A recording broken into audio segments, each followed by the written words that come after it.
So, Janae, when did you realize your mom was a boss bitch? Oh gosh.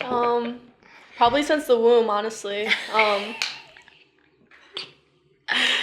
I've always felt like she's had my back in like all situations and stuff like that, and has always been able to stand up for me, and I feel like that really just like emphasized how she is as a person. Yeah, and gives how you I so see much her. confidence. Yeah. To know that you always have somebody there. To fight for you, yeah. Keep in mind, she didn't always let me stand up for her. Yeah, that's true. There were many times that she's like, Mom, don't say anything. Yeah. But that can probably only come because she knows that you'll be there. You know, she could stand on her own 2 feet probably before some kids can, because she knows that you're back there. Yeah. You know, and you'll be there for her. I just think your guys' relationship is so great. Carrie, what other leadership roles have you had, and where did you get your confidence to lead? I've been a manager my whole life. Okay. Pretty much since I got out of college. Yeah. I've had great leaders, great bosses in the past that had confidence in me to, do good things. I've started, though, in lower entry positions and worked myself up in those roles. So it's not like I was just hired to be a manager. My bosses seen things in me that I probably didn't see in myself, and they promoted me. So. Yeah. And being someone that worked under people, could you see like little areas that the leader that you had at the time that they were kind of missing out on, and you thought to yourself like, if I was the leader, I would do it this way instead, or is that not the case? Just curious. In some positions I've had, yeah, but I was always very boisterous with what I thought could make things better. Yeah. And I had great bosses that listened, because Yeah. instead of micromanaging, and they always inspired me to speak out, and that's what was great. That's so great, because that's kind of opposite of me, where like I had these really bad bosses, and that's what made me want to be a good boss. But I think your way sounds way better. Like Yeah. like you're getting your confidence because they're building you up, and you're like, I want to be like them. They're great. I want to be this for other people. That's awesome. And don't get me wrong, I've had some bad bosses. Did you say you had some that micromanaged? Yes. And that killed the vibe? The entire team. Yeah. Yeah. So. Yeah. What do you enjoy most about your jobs right now? Janae first. Honestly, just the work environment and the employees here. I don't know, I just really like how like the atmosphere is. Yeah. Is it pretty hard to get people to make videos? Yeah, it is. People aren't very comfortable to be on the camera, so it's kind of hard, but we have like our select group of people that are always willing. We're forced. Yeah, forced. Yeah. What do you like most about your job? I would say the environment, the family-owned business, I think is wonderful. I've worked for big companies and nonprofits, and this is just, it's like home away from home. Yeah. It's the feeling. Absolutely. Everyone gets along, and they give each other crap, and I get to see my family here. Yeah. So yeah, it's really nice. Yeah. I have as well worked at other places, and they've said the word culture so many times that supposedly there is culture, but it's like here the word never comes up, and the culture here is amazing. It is like you said, home away from home. It really Awesome. is. Carrie, being a leader and a manager at so many different companies, how have you made sure that you have a work-life balance? I had to learn that. Okay. My first director position, I lived and breathed work. And I'd walk in the door after work, and I'd be on the phone with work. And it really does damage a relationship with loved ones. So you just learn, I had to learn that once I left work, to leave it there. But with that, I had to build a team under me that when I was away, I didn't have to worry. Exactly. which made my life easier, which then I could separate work from home. And And it's not just going to strain your relationship with your family, but also just with yourself. Like, I mean, I know when I've put too much into work and not taking care of myself, it's just like breakdowns and, you know, my body shows that I'm not as healthy. Yeah. So, yeah. People think I'm crazy, but I always say I function better in chaos. Like, so I've always had positions and I've always had multiple jobs at one time because I function better when I can keep going. I tried to be a stay-at-home mom, and there was always tomorrow to get the house cleaning done. There was always tomorrow to do the grocery shopping. But when I have X amount of time in a day, like if I get home from work and I go, there's a hockey game, I know I have an hour to get my housework done before I have to leave, so I get that done. But when I don't have multiple things to do, there's always tomorrow. Yeah. Definitely. And I mean, I've been thinking about that with time lately too, of like, you know, I don't have time to do this. I don't have time to do that. Well, if you have a funeral, you make time. If you have a dentist appointment or a doctor's appointment and it's on your schedule, like you're going to make the time. So even if it's like an hour a week to put away to go sit in a conference room and brainstorm or do some work on some activity program that you haven't had time to do, you know, like it's just about making the time.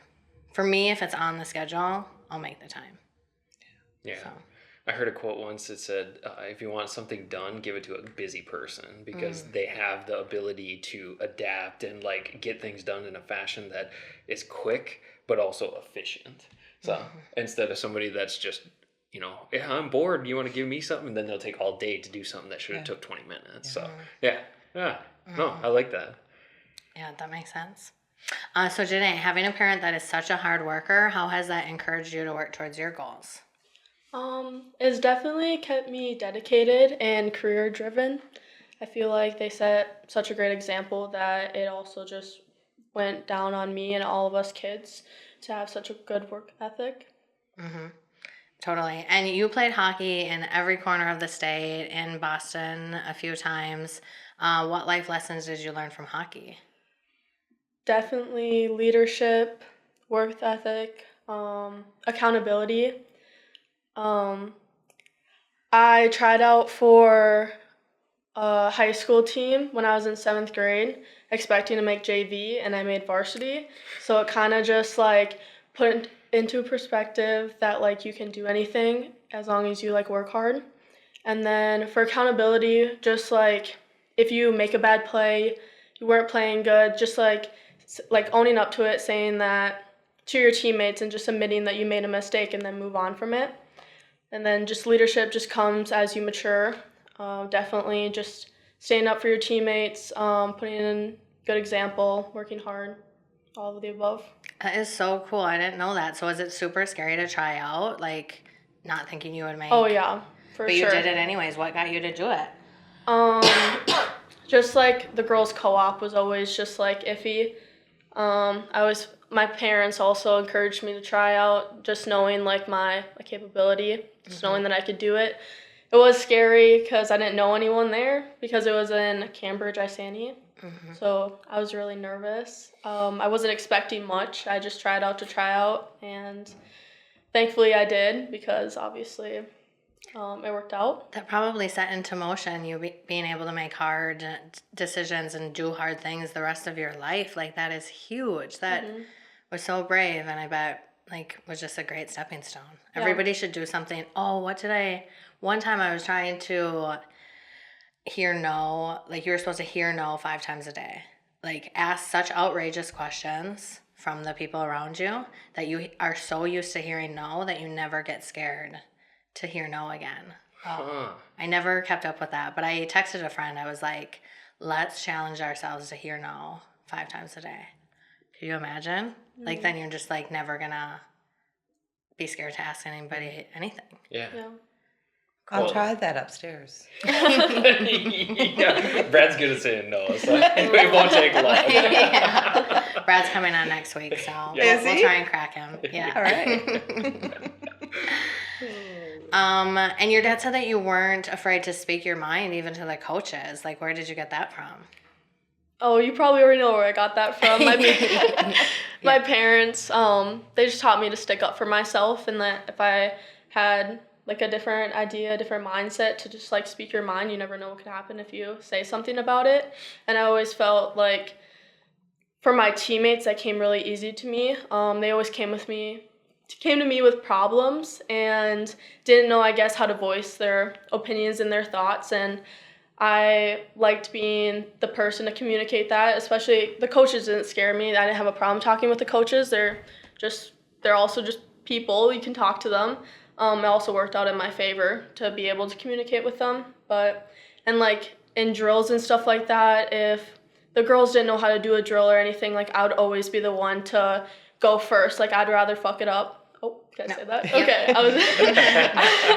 I'd rather fuck up the drill and like embarrass myself and have the coaches say something to me than have a younger girl do it and like who is way more vulnerable and scared. That is the most leadership. Yeah, I'd rather take one for the team on that. So like literally anytime there was a new drill, I already got first in line even though I didn't know how to do it. Yeah. So you like became the advocate for everybody. And again, I think that goes back to you having their back, your kids' back so hard that they know they can do anything in the world, because when they get home at the end of the day, their parents are there and they love them and have their back. So. Oh, they've got in trouble at home. Yeah. Oh yeah, for sure. But yeah, like you're there, you know, you have And their back. I just think communicating and being able to share thoughts and we're all human. We all make mistakes. Exactly. I mean, Yeah. in leadership, you make mistakes. You just learn from them and go on. I remember I screwed up at one job and I went to my boss and like, I fucked up. And she's like, what? I'm like, I want you to hear it from me before you hear it from someone else. Yeah. I screwed up. And she's like, no one has ever come to me to admit that they screwed up. And I'm like, well, why not? I'm human. I make mistakes.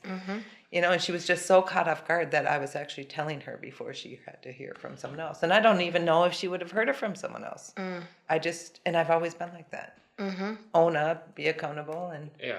I remember when the kids were younger, I used the word accountable for your actions. And they're like, what does that mean? Like an accountant, like numbers? Accountable? Yeah. What does that mean?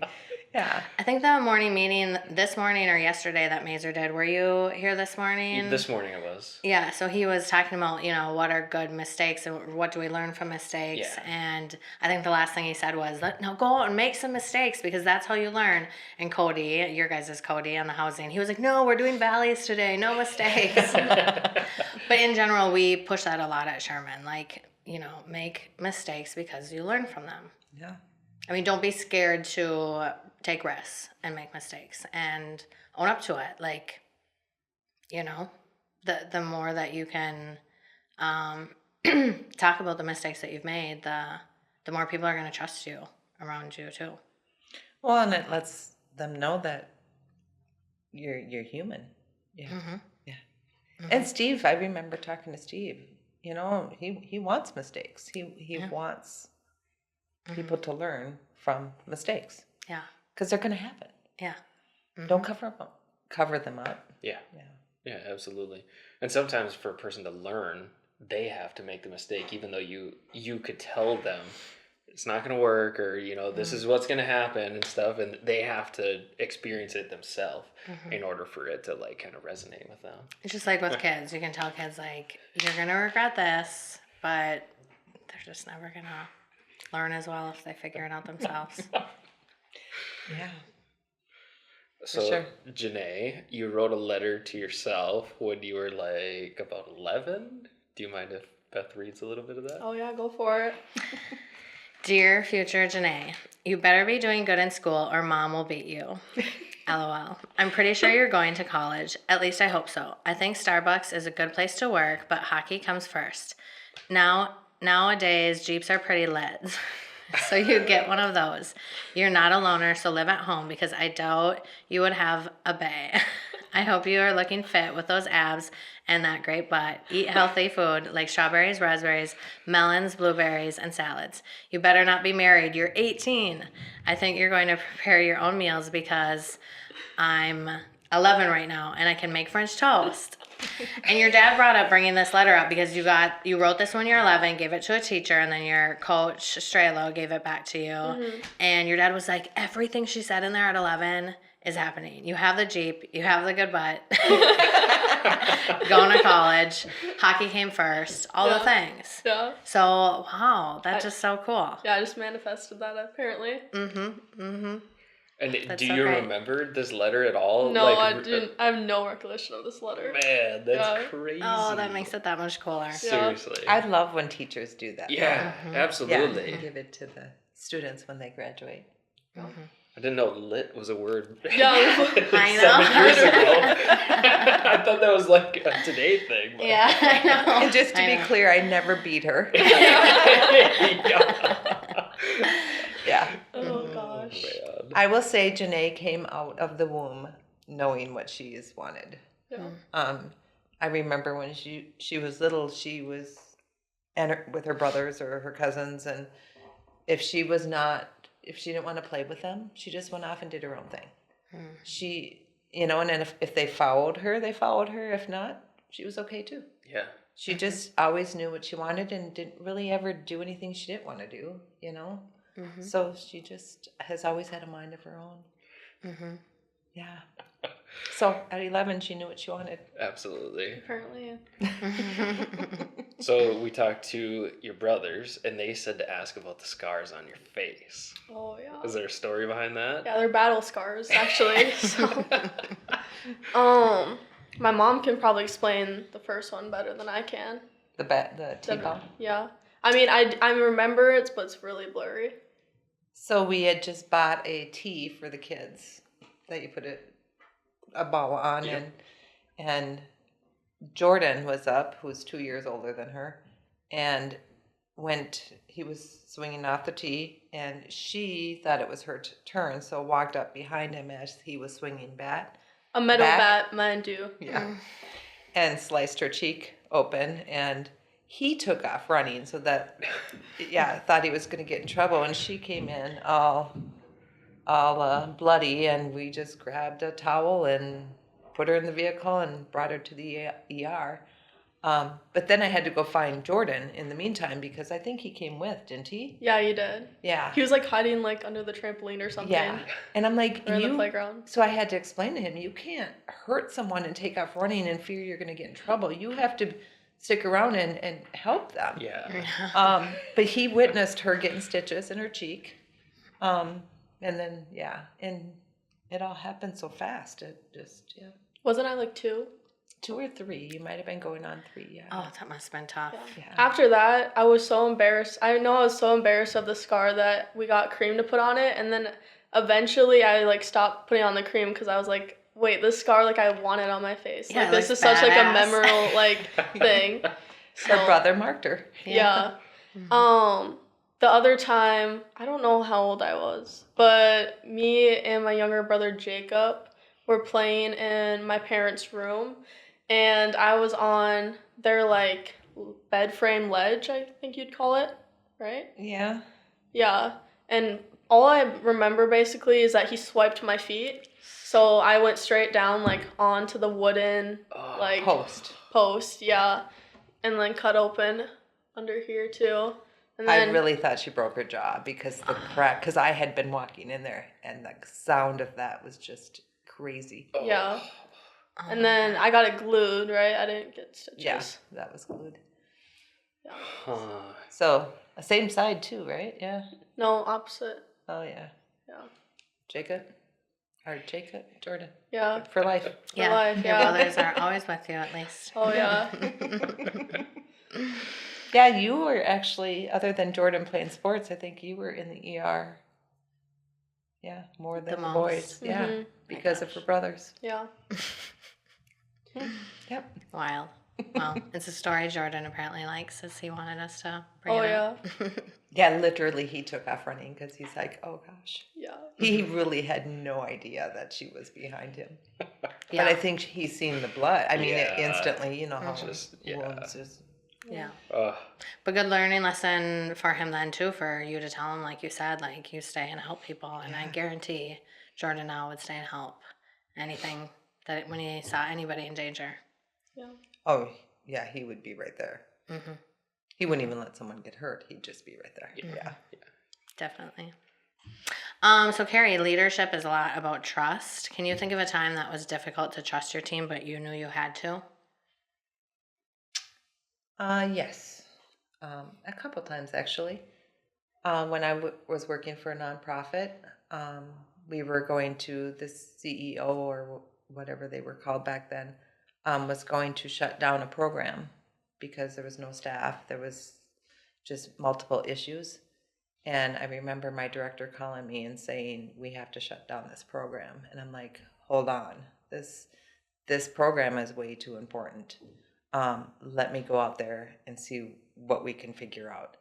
And I didn't know the employees out in this program, but I had to trust that it was important enough for them also to keep this program going. It was a domestic violence shelter.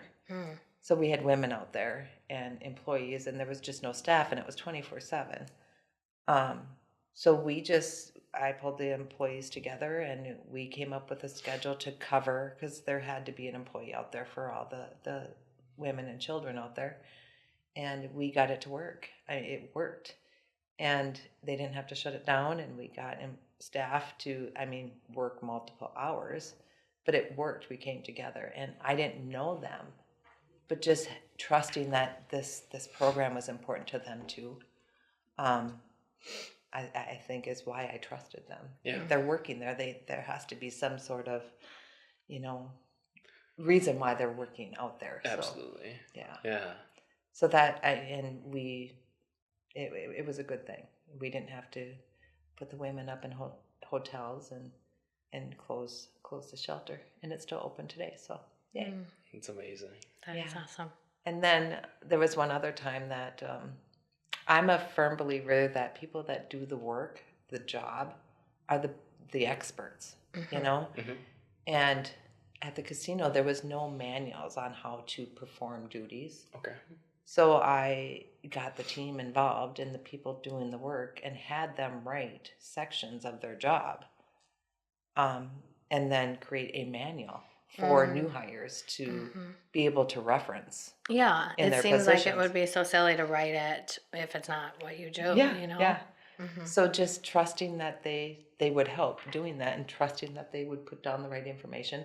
Granted, I knew also, and I had to tweak it when I was putting it all together, but just their ownership in that manual as well too. But yeah, that's the two things that I can think of but every day really, you trust people. Yeah. You just trust people. Yeah. Yeah, sometimes new foremen have called and asked me questions, and I'm like, hey, this is your call. I wouldn't have made you a foreman if I didn't trust you to make these hard decisions, like whichever you think is best. Of course, you can call me and we'll talk it out, but, yeah, and trust you out there. You're the one doing it. You're the one out there. Trust is so important in leadership, because if you don't trust your people, your job is that much harder. If you micromanage and don't trust the people that earn their positions or have their positions, your job is just going to be that much harder. Yeah, I was just listening to a podcast with Mr. Beast last night, and he sounds like he's not good at delegating, and he honestly said he wasn't very happy in life. He was on Diary of a CEO. Okay. And he, a couple of times he said he wasn't that happy because he wants to be involved in every aspect of the business, and he's not going to let his chocolate company or his burger company or anything happen without him knowing every detail of it. And I think Mr. Beast is great, and I think he's a genius business person, and everything he does is great. But it's that was the thought I was thinking, is you got to have more people around that you can trust and delegate, because he sounds worn out. He said he traveled 200 days 1 year out of the year, and he's, up in a different time zone, sometimes 3 times a day. And I just kind of felt bad for him. I was like, but that's maybe work on. Yeah. That is how you burn out. Maybe you need to trust a little bit more. And who knows? I'm not his therapist, but maybe I want to be. Maybe you should be. Yeah. That's just not healthy. Yeah. So trusting, delegating, So key. I wonder what the book was that Devin had me read about delegating. Maybe I'll put it in the show notes, but or I'll put a picture in. I've noticed Devin is really good at that. Like the one time I was in a video with Janae and Devin, and Devin's like, "Where should we go?" He asked Janae that, and Janae's like, "I don't know," and he's like, "Be a boss, figure it out." Yeah. And she's like, "Let's go here." So Yeah, I'm so indecisive. So. Yeah. You're young. But you also know what you want. So Yeah, those that's things true. don't really go hand in hand. Yeah. do Maybe they? you already have decision fatigue. Do you just diagnose me? Like, Yeah. So throughout the years, Carrie, I'm sure you've ran into leaders that weren't perfectly fit to lead. How did you navigate that to kind of keep the project or team on the right track? Or can you talk about any of those situations? Well, it's in any job you have, as a manager, you always have people, owners or directors or people above you. Yep. And I guess you may not always agree with what they want you to implement. For example, it's just understanding why they want to implement it, I guess. But I did have a boss that, again, the one that micromanaged, that was not fit to lead. And I kept my team going. But it was hard. I guess I don't know how to say this. It was hard sometimes because I didn't always agree with what she wanted me to implement. Yeah. But I had to be positive to my team, with my team, so to get their buy-in on the change or whatever needed to be implemented. So, I mean, it's just to remain positive and be there when they don't understand either. Yeah. And sometimes that's hard. That's hard when you don't agree with the change or something to implement, or when you don't agree with your boss, but You're just the middleman that has to implement it. Yeah. Correct. Yeah. Then you turn into a salesman. You truly do. I mean, you have to I sell guess. I sell never the looked at it remainder like that, of the yeah. company. Yeah. Isaac and I read a book from Zig Ziglar, and he talked about that, how you're always selling yourself to your coworkers, or, actually if you are a salesman and stuff. But yeah, it's just kind of a part of the job. It's hard though. Oh, I mean, so it's really difficult. hard to be positive about something that you're totally against implementing. Yeah. But you have to. Yeah.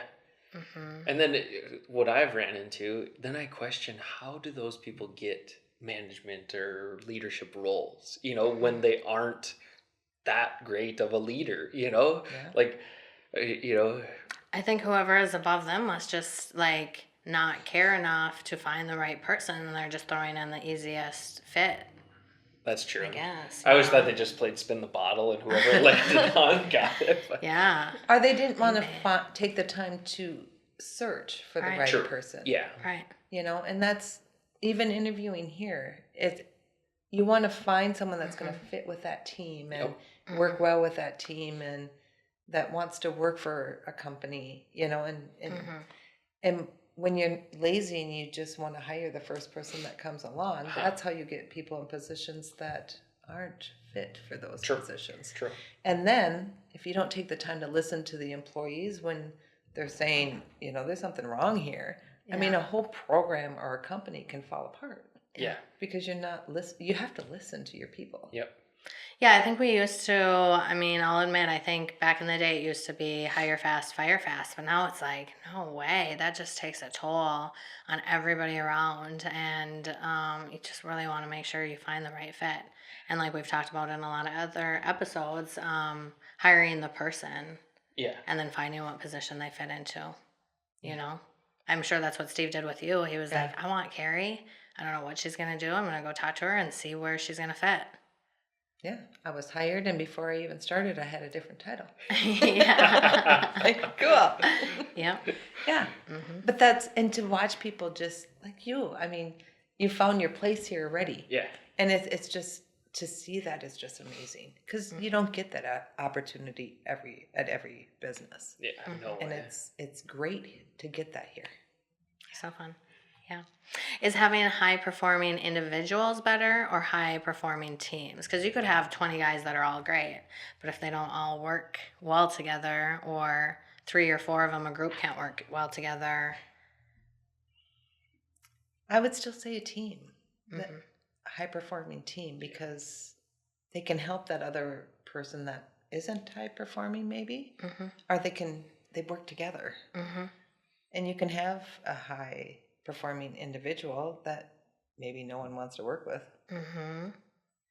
Maybe, I don't know. Yeah. So then what gets done? And we said in the last episode, what is it? Working alone, you can get. Yeah, if you want to go far, or If you want to go fast. fast, go alone. If you want to go far, go together. Yeah. So yeah, That's perfect. yeah, absolutely. And it just goes to show that like the majority of the work that we do here is team oriented. You know, it's everybody's working towards a goal, or building something or doing something like that, and then just the collaboration, because I mean it just crisscross all over the place. And it's like hockey. I mean, like, have you ever been on a team where there's one superstar, maybe you? And like, does that work to just have one person? Like in all the movies, it never seems to work out when the egotistical player, takes control and doesn't like hand off the puck. Yeah. I feel like if my team isn't doing good, that's probably like the first thing my coach like brings up in the locker room, is just not being selfish and using your teammates. Like even if it's not the best player on the team, if they're ahead of you and you have the puck, to pass it to them, or at least try to at your best efforts. No one, you can't win a game if it's only one person, honestly. Or like if even with a line, like you have to have all three.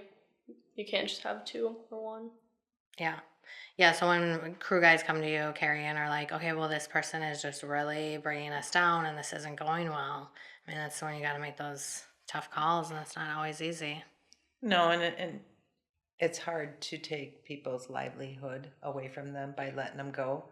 But if they're not a good fit, It's for the greater purpose. It's my favorite line above my desk that says, how do you overcome fear? Purpose. That's like when I've had to let people go. It's like, you don't want to. Every cell of your body is like, no, I don't want to be in this awkward position. But you think about the other people that it will benefit. I had a boss once that told me, because when I first was a director, I'd exhaust all my energy trying to help this person succeed. And I'd give them all the tools, and they'd screw up left and right, or whatever the case is, and I'd just exhaust all my being trying to help them in their position. Yeah. And my boss told me, you can't be the one, because I hired them, so I felt like I had ownership, to help them succeed in their position. And he's like, you can't be the person that helps someone. You can't exhaust. They have to do it themselves. You give them the tools. They have to want to. Yeah. And that just stuck with me, because if I hire someone, I want to help them. They obviously want to work here because in my head, because they applied. So let's help them succeed. And it's such a fine line. Like once it's depleting you more than it's helping everybody else, it's maybe when you have to let go. But yeah, because I've hired people and said, I will not let you fail. And so far I haven't. But, I mean, hopefully I never have to make that hard decision. But I don't think you'll have that problem here, because if they're not doing well in one position, you can move them to a different position. Yeah. And maybe they will excel there. Whether some companies, you're hired for a certain position, and if they can't do that position, there's not another position for them, so you have to let them go, and that just sucks. And that's another great thing about Sherman, is there's multiple things that they can try. Yeah. Do you like working as a team more or by yourself? It depends on the task. If I have a certain task that I have to focus on, and I know what I'm doing, and I can get it done, then by myself. But for a majority, I like to get input from other people and work as a team.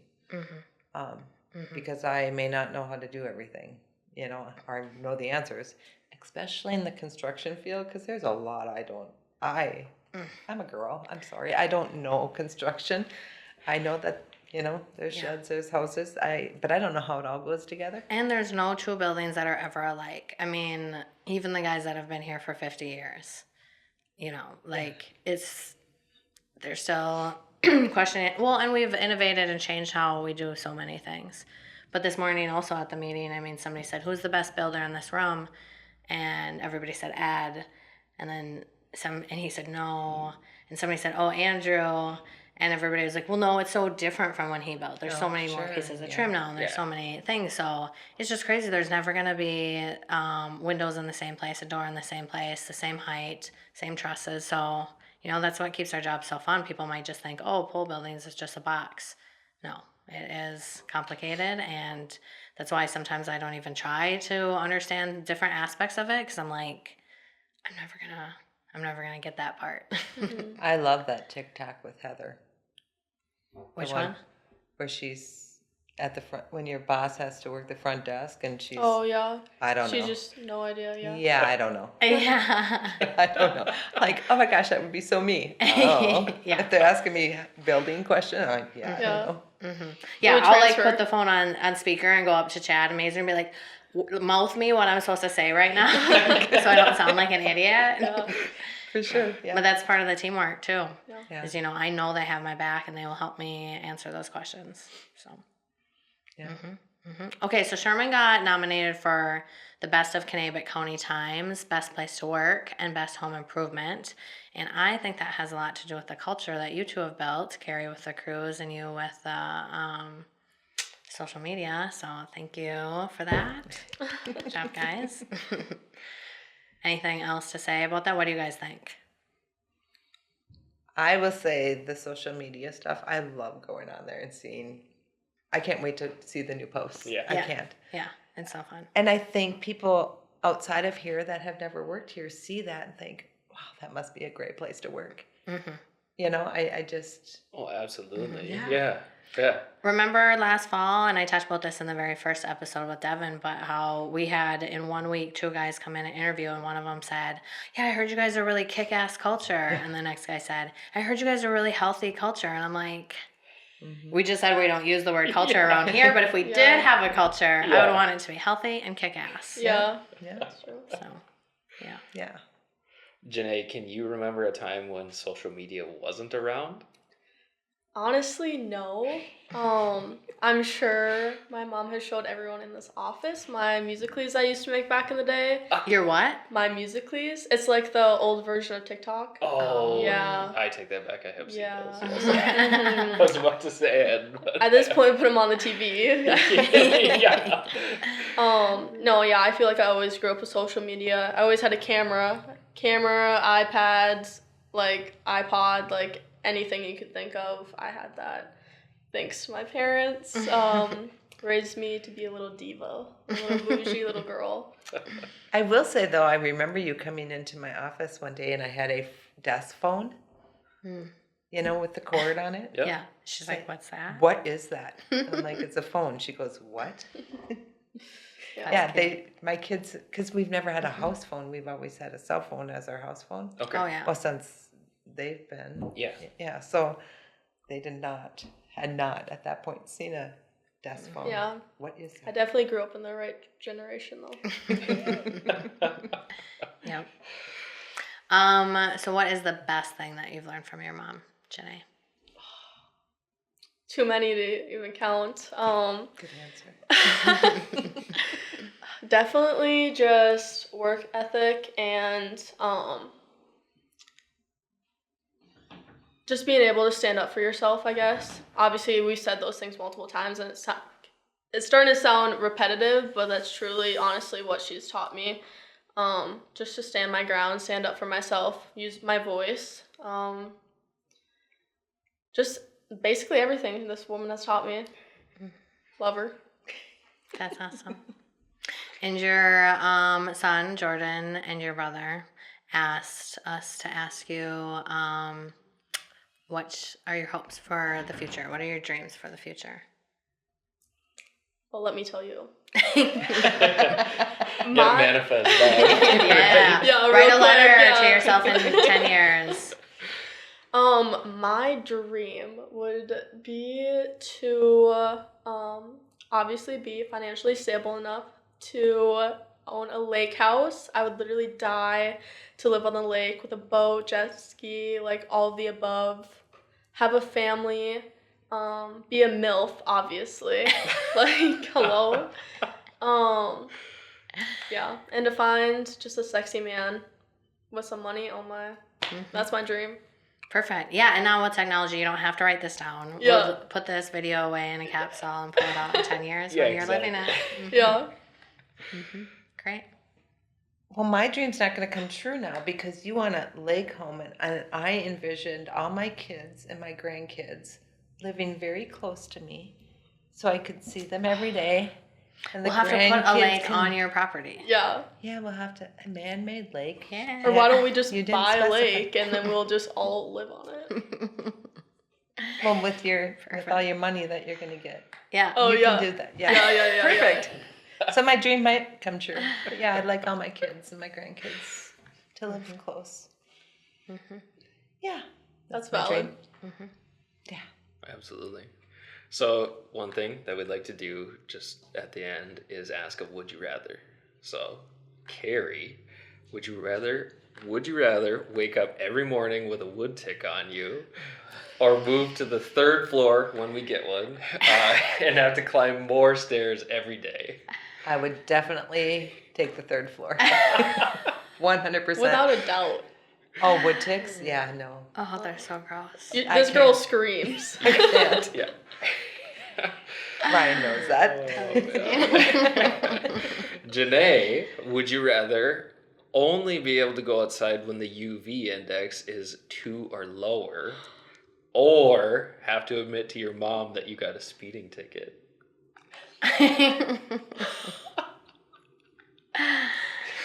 Both are terrible options. Oh gosh. This is hard. It's just the means you did disappointment a on good her job. face when she sees it. It's terrible. But I'm sorry, Mom, I can't be pale. I'm gonna go with the mom one. The speeding ticket. That's For sure. Oh, gosh. That's so great. Love it. Well, you guys were such great guests. Thanks so much for coming on. Yeah. Thank Thank you. you. This Thank was you for super having fun. us. Yeah. Thank you so much for listening in on That's What She Said. If you are as passionate about leadership as I am, I would love to hear from you. Please go to my website at that'swhatsheshed.live to share feedback, ideas, and start the conversation of coming on the show.